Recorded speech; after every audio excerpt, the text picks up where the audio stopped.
না কেউ খবরও নেয়নি এবং 1 পয়সা দেয়নি।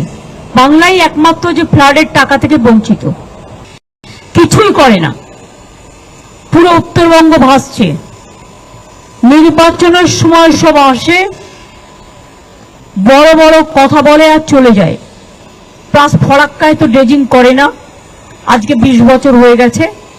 ফলে জলটা যদি ফরাক্কা কিছুটা রাখতে পারত, ড্রেজিং করলে 2-3 লাখ কিউসেক ট্রেন রাখতে পারত, তাহলে মালদায় সুতি ফরাক্কা এই জায়গাগুলো অন্তত বন্যা হতো না।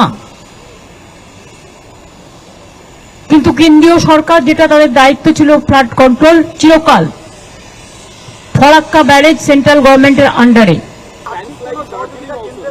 দার্জিলিং ম্যাসিভ ল্যান্ডস্লাইড হয়েছে বিকজ দার্জিলিং এর কালিম্পং, দার্জিলিং এইসব জায়গাগুলো এমনিতেই রাস্তাগুলো